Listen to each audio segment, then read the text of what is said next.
180 million Americans have more than 500 million teeth restored with fillings made with mercury. A recent decision from the FDA endorses the fillings, but there is an ongoing debate over their safety. Channel 2's consumer investigator Jim Strickland found two Metro dentists in the middle of the controversy. Jim? Jovita, there's no question mercury is toxic. It can poison the brain, liver, kidneys, and more. Mix it with metals to form a filling, and it's supposed to be safe. Well, two Metro dentists told me mercury poisoned them.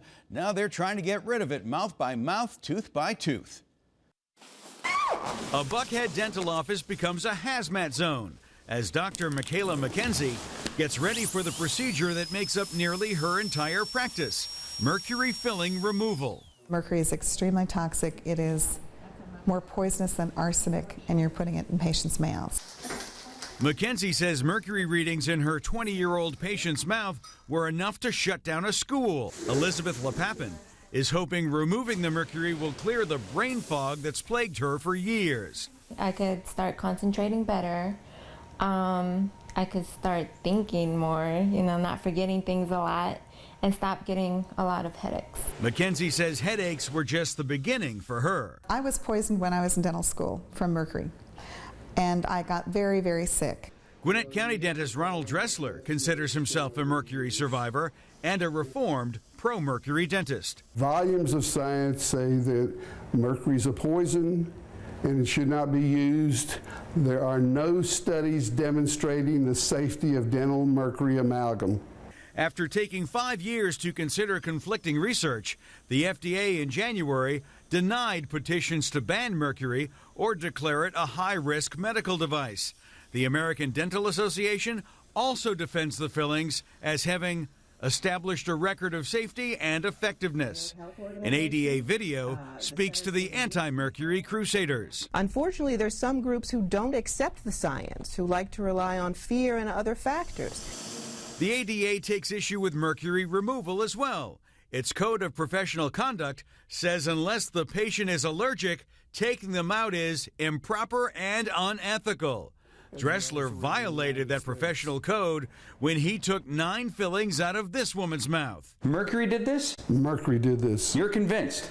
Absolutely, positively, yes. So is the woman in the picture. Look at my pictures, call me on the phone, come and see me.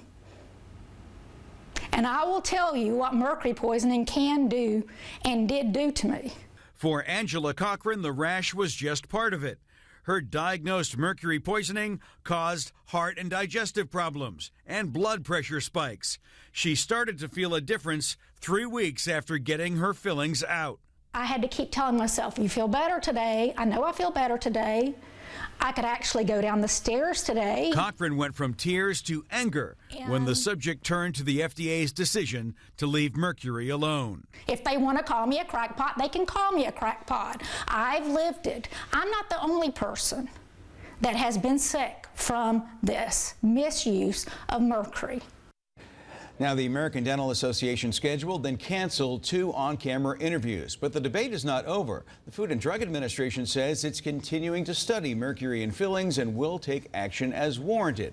It took 5 years for the FDA to respond to the petitions asking for restrictions on mercury fillings. So we have all these agencies involved. What about the EPA, since it is toxic? Well, this is kind of ironic. The EPA is considering new rules on how dentists should handle the rinse water when they either use mercury or remove it from patients. Dr. McKenzie showed us her state-of-the-art system to trap mercury particles before they get into the sewer.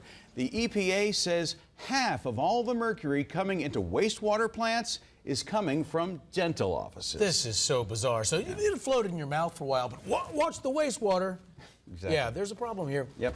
Appreciate that, Jim. Okay.